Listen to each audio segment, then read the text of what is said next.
Turmoil is spreading throughout Egypt. Supporters of the country's ousted president Mohamed Morsi are taking to the streets. The continuing violence comes 3 days after a crackdown by authorities left more than 640 protesters dead. A large contingent of security forces is again confronting the demonstrators. At least 27 more people have died in 10 cities, including the capital, Cairo.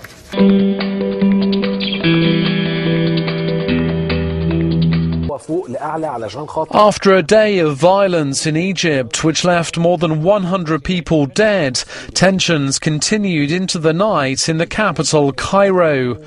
Security forces seen here surrounding a mosque as objects are thrown through a doorway. Supporters of ousted Islamist President Mohamed Morsi had called for a day of rage to denounce a crackdown by the army-backed government.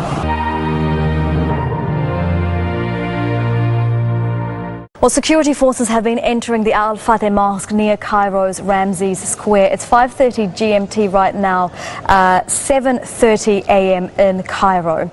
Hundreds of protesters who have barricaded themselves inside the mosque say they were earlier attacked with tear gas.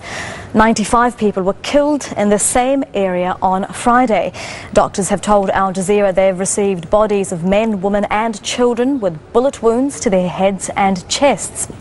Well, the Anti-Coup Alliance is urging supporters to come back to the streets on Saturday and begin a week of nationwide rallies. The army is warning it will deal decisively with any further unrest. The military is inside trying to negotiate some sort of resolution to this standoff, but people inside still claiming that they are under siege. You do have what we're seeing right now is police officers in riot gear on the steps of the mosque. But which is interesting is the way they're positioned. Their backs are toward the door, are away from the door of the mosque in more of a defensive position of the mosque and not really an offensive position. We know that there are hundreds of people in that mosque, up to 1,500 people in that mosque, and also they have injured people and bodies inside that mosque. Still a very tense situation as both sides had been fighting throughout the night and really yesterday as well. But we're waiting to hear if the military can come to some sort of agreement with the people inside. Earlier in the day, the building had become a field hospital for the wounded.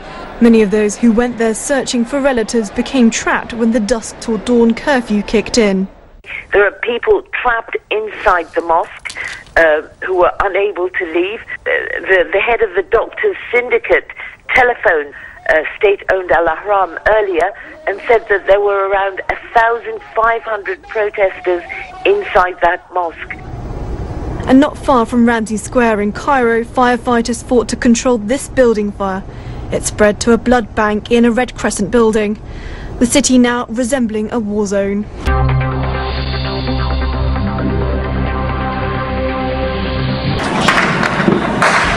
Once more in Cairo, people cower and run for their lives, fueling the anger on the streets.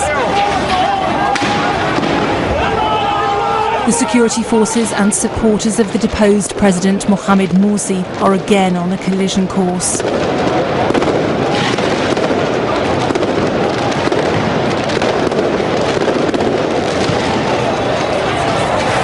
This footage appears to show plain-clothed officers throwing tear gas canisters from a rooftop. Then the sound of automatic fire.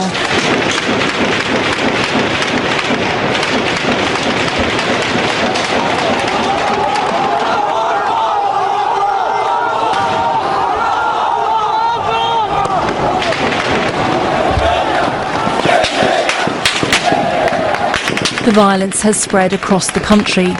This was Ismailia in eastern Egypt.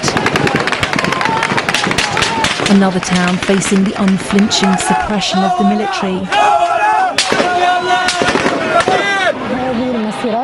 In turn, state TV showed what it claimed were armed Morsi supporters, keen to illustrate its forces are not targeting unarmed civilians. It's a cycle which is achingly familiar. Friday's injured are now being taken for treatment, the dead for registration, the army taunting the crowds with their authority.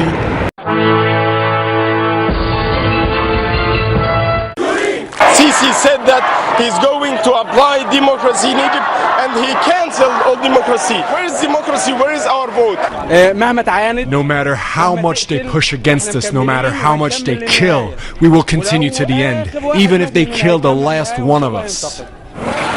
It wasn't long before clashes erupted between the protesters and security forces, gunfire echoing through the streets.